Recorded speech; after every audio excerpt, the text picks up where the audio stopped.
every day. We takes a lot of work, but that's how we like them. Yeah, and we were talking, as I came in this restaurant, I think you guys can kind of see behind me the doors, but this is a very long, like, I didn't expect to see all of this, like, real huge brewmaster equipment, like the really big tanks and everything, and it's legit. We have a very small storefront, but this is a big location. It goes back pretty deep, right? Pretty deep. We can fit about 100 people indoors. We've got space outside for another 40. We have a breezeway, so whenever the day is really nice, it's awesome to go out there and kind of have a beer, wine. If you don't know into that, we got also cold brew. We have cold brew, sodas. Juices. It's a family-friendly place. Everything. Yeah, just in case you guys are joining us, we're at CounterCommon Beerworks here in Bel Air. And again, Bel Air's first brewery. You walk in and you see those big, huge, the big tanks and the machines. Again, did not know there was a brewery in Bel Air, you guys. Had no idea. And on top of that, the cuisine, what would you think? Like, just off the top of your head, like if you go to a brewery or you go to have a beer or you're going to a craft, little spot, you would think the cuisine would be, I don't know, maybe just like traditional burgers, right? Some pizzas, maybe some crafty mozzarella sticks or something like that. No, ma'am, no, sir. This is Comex. This is Korean, Mexican fusion cuisine with all of these different. We're going to take a look at another incredible dish right here, and this is what I'm talking about, you guys. Yeah, though that is our grilled maitake bao trio. So that mushroom is extremely flavorful. A lot of times I will go for that over a piece of chicken or a piece of beef. It just has a lot of flavor, very juicy. So we grill it fresh every day, and then we also we use we dress them on baos. Got a little hoisin sauce. We make our own. Sriracha, mayo, and then no fermented pickles on that one, but I highly recommend you get our kimchi on the side to top that off as a little secret. Yeah, so the kimchi fried chicken sandwich is what we looked at before. That's your best seller in the restaurant. Correct. Now, you guys opened in July, so pretty new to the area. What made you decide to open a brewery in Bel Air? Because you don't have a restaurant background. I don't. Actually, it's three of us. It's three partners. It's myself. I come from the oil world, actually. Our head brewer and the owner is Dennis Ree. We were roommates back in college at Rice. So that's where we met. Yeah. So we go way back. Him and I started homebrewing in 2008. Thanks to another friend of ours from Rice, Daniel Urchik. So he got us into this. Yeah. Fast forward several years, we used to go to Cafe TH a lot down in Edo with another friend of ours, Min Nguyen. So he's the third partner in this. So he brings his expertise when it comes to hospitality, restaurant, food, all that stuff. So kind of with all three, with our powers combined, beer, restaurant, and me a little bit of engineering, we kind of put this together. So you're from Houston? Kind of grew up here, or? No, transplant, actually, sort of transplant. Yeah. So I came here in 2002 to go to Rice. Well, and then pretty much 20 years. You paid your dues here. So. I'm going to call you a Texan for, Wow, where did you come from? Brownsville, Texas, Matamoros, Mexico, right in the tip of Texas. Yeah. So in that area. Yeah, so, not too far from here. So that's where I get all the inspiration from a lot of the Mexican side of our dishes when it comes to barbacoa, which we put our spin on it too, which is fantastic dish. I think we're probably the only ones who do that to barbacoa here. I can talk a little bit more about that here, sure.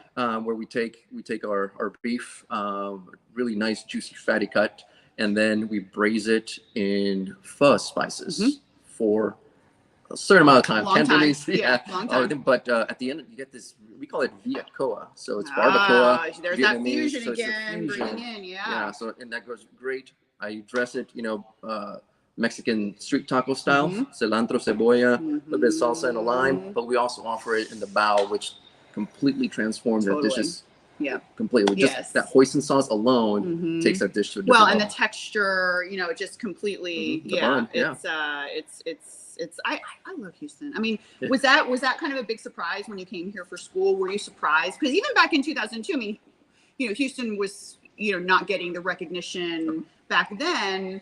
You know, but I mean, of course, my mother was still on Fox 26, you know, putting all of these incredible chefs and restaurateurs on TV. However, 20 years ago, we were in a different space, right? So, but even then, you probably understood, coming from Brownsville, it was like a whole new world. Whole different world. I mean, the great part is we had Rice Village right down the street, right? So we could walk there. We had a little pass where we can get, you know, discounts here and there as restaurants. So we got introduced to a lot of Indian cuisine, completely different, but there's a lot of similarities to Mexican cuisine there. So I felt right at home when I was a couple of Indian restaurants there in the village. Just a variety, Thai food there as well. Yes. Sushi. Yes. El Maison. Did you ever get? Yes, of course. The legendary. Yeah.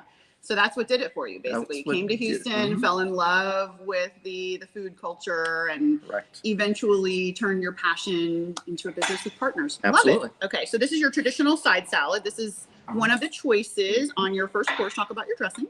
Yes, so this is our yuzu dressing. It's very fresh. It's got obviously very strong citrus punch to it, but as well as it's got a lot of fresh herbs, a little bit of rosemary in there as well. You wouldn't expect it, but it really makes it pop. I can smell it. Yeah, it's definitely not your typical. And it's definitely not sweet. There's a little bit of sugar there just to balance it out, that acidity, but it's really refreshing with all the the greens.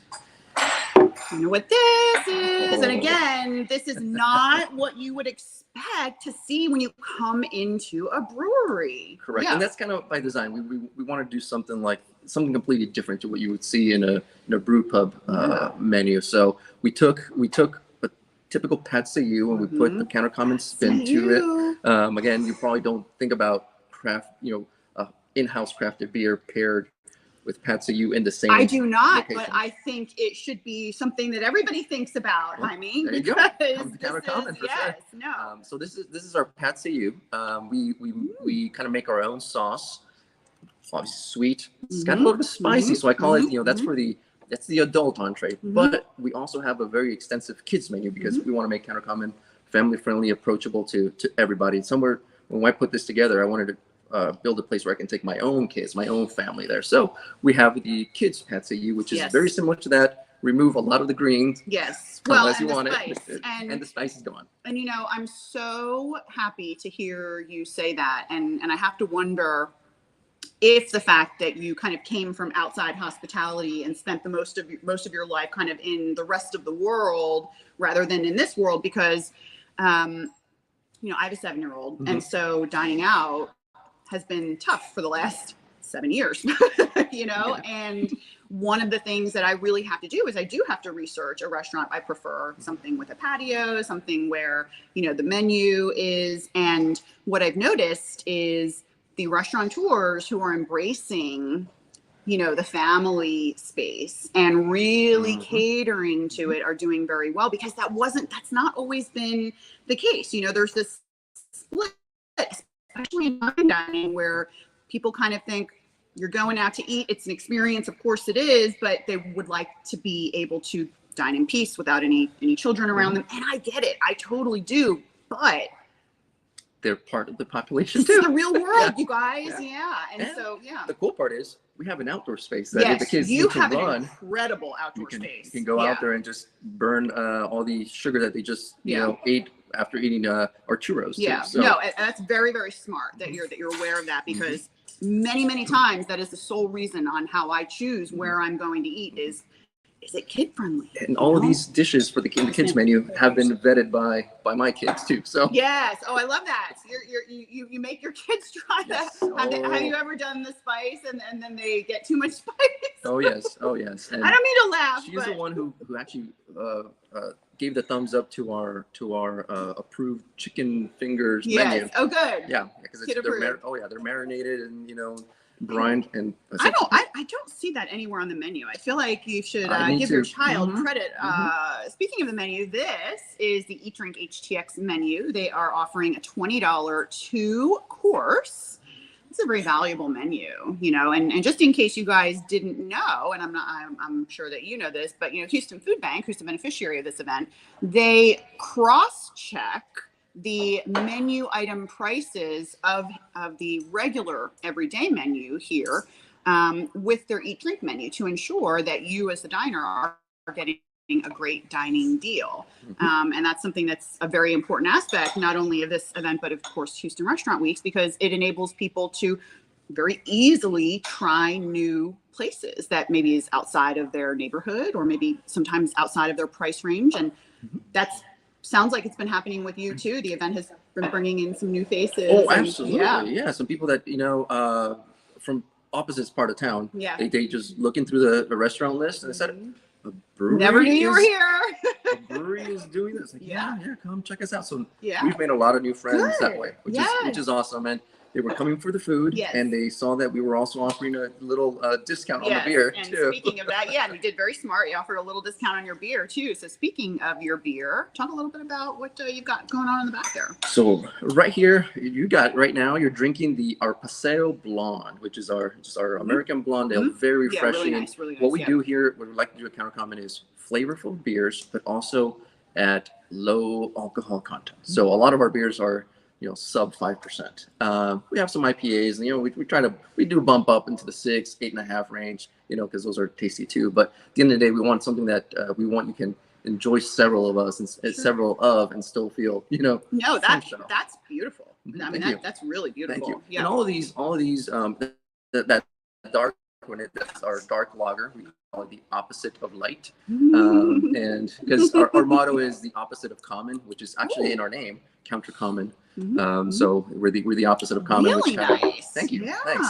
So all of these, when we're putting together the beer recipes and also any new dishes in the kitchen, we work, the kitchen and the front kind of work together to make sure that everything meshes properly. We do have some favorites that go really well with some dishes, but if you're ever curious, you can just check our website. Every single one of our beers is paired with a dish. How and each dish smart, is paired with a beer. So it's a cheat sheet if you want to just kind of look at it and see. If you don't know much about it, if you don't know about beer, you can just look at our website and it tells you order this beer. Yeah, so very smart. All right, next up, classic wedge. Classic wedge. Got to have a classic wedge. Looks like you've got something special up top here. Yes, so we have little fried shallots there, it adds it a little crisp, of course. We got our house croutons, so we also crisp those every day. We have our creamy dressing, but the cool part, the cheat codes for that one is get a side of the Korean fried chicken without the sandwich, just on the side. And you've got a fantastic meal. And you've made the salad for the ages. Yes. In fact, I was here yesterday with my wife, and that's exactly what we did after went to hike over at Memorial Park. And then we're like, where are we going to go?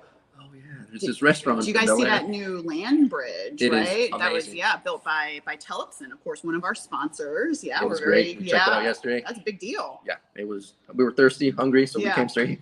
Yeah. Such a great idea and such a great what a wonderful just piece to for our city that nobody else really has anything like. You walk in there and you are transported to like somewhere like else, a movie. you think that you're in the hill country or something. We are on to our last dish, and it is a beauty. Ooh, and I love these little tell everybody what this is. Little shallots. So that's we use that a lot. I think it provides a lot of flavor, a little bit of crunch to a little bit of extra texture, not just fresh texture, but a little bit of fried savoriness to our Asian slaw. So this one is just shredded cabbage with our creamy dressing, topped with a little bit of green onions. We got a little basil as well in there, mixed up. We typically serve that one also with a grilled lemongrass chicken thigh. You could do this with the kimchi fried chicken too, like totally easily, because I feel like all of that would go very well on top of the sandwich. Like, so you could do anything with that Korean fried chicken, because actually we do brunch as well. Talk about your brunch. We do brunch Saturdays and Sundays, 11 to 2. Yep. But when we're putting that together, coming up with tacos and whatnot, 'cause you have to have a good Mexican. You have to have a good taco. So I said, can you fry some eggs, put it on a tortilla, get me a strip of Korean fried chicken. Let's just see what happens. And that is magic. A winner. Magic happens. Oh, I believe it. I know. I totally believe it. So your brunch is probably pretty popular. especially now that the weather is getting nice and you've got this outdoor patio. So 11 to 2, 11 to 2 Saturday and Sunday. Should people make reservations? It helps. Okay. It helps. Yeah. Especially if you want to get a seat outside. Yes. It helps. We also have some garage doors, which originally we put them in to get all that brewing equipment in because they're pretty big vessels. But we decided to keep them. We were going to put them in anyway. So now we can open up the garage doors, and it transforms this place into. You guys can probably see the garage doors. Yeah. Somewhere in the belly over there. Over the This is a great place for like a party even too. Do you guys do private parties? We do. We do. We rent out the whole place. We rent out small sections. We've done as few as 10. We've rented out the entire night for a local school who did their yearly fundraiser as well. So that was pretty bumping. We provide everything. We have a full kitchen, obviously. So really food is not a place for something problem. like Drinks. that. Yeah. We have a brewery in the back. So again, it's covered. Nobody's going to leave here thirsty or hungry. Tell everybody how they can keep up with you guys. What's the best way? So we're very active on Instagram and Facebook. So at CounterCommon. That's our handle. And we're going to be starting TikTok here very soon. So I'm learning that. Very good. Yeah. So everybody. So usually we do a little bit of, our food, what specials we have, like, Burger Mondays, Taco Tuesday, pile too. And you have a steak night too. We do steak night as well, which is people, cool. people are still looking for steak nights. It's like they went through a thing where there was a lot of steak nights, and then there were no more steak nights, and then everybody was like, "Where'd all the steak nights go?" So now they're coming back. They're coming back, and we've got a pretty cool one because all of our spent grain from our brewing process, we give it to a local farmer out in Richmond, Texas, and he raises Wagyu cattle. So guess what we get in return? Oh my goodness. So we get Wagyu steaks from him. Brilliant. So it's a little bit of a circle of we life, love it. And Richmond is really with the tollway. It takes 20 minutes to get there. We've got restaurants. We visited the farm. It is a beautiful place. We got to feed the cattle our own grain. So that was pretty cool. So we got to see. When you order the steak, it's awesome because it's a pretty good deal too. It's $30 for potatoes, veggies, and then 8-ounce Wagyu steak. So that's a deal. It's pretty good. The cool part is you get to we feed the cattle our spent grain.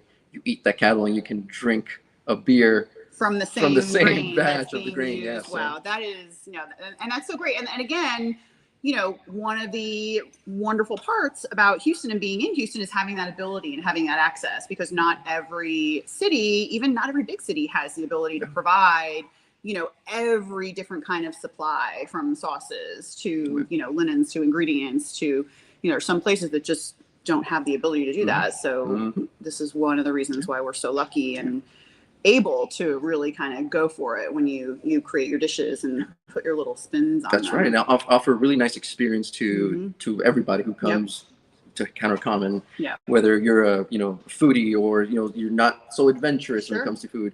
All of our dishes are able to be transformed into whatever you want. Or the kids just need some good noodles. There you go. So absolutely. Fried rice. We got kids fried rice. We do the noodles. We do our burger as well. So for the adults, you get a big old stack. Sure. But for the kids, they want a plain old cheeseburger. We'll get them a plain old cheeseburger. All right, you guys.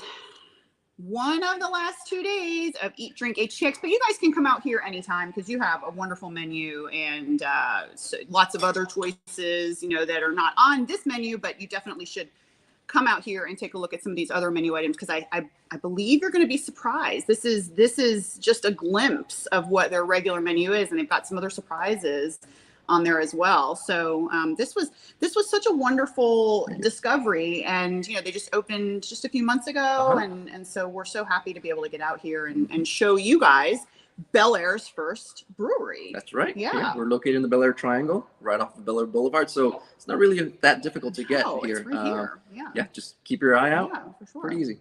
Well, thank you, Jaime, and thank you so much for participating for the first time in Eat Drink HTX, which benefits the Houston Food Bank and Children at Risk. Every single one of these $20 dinners that he sells, $2 is being donated, and we're so grateful because you legitimately are feeding people.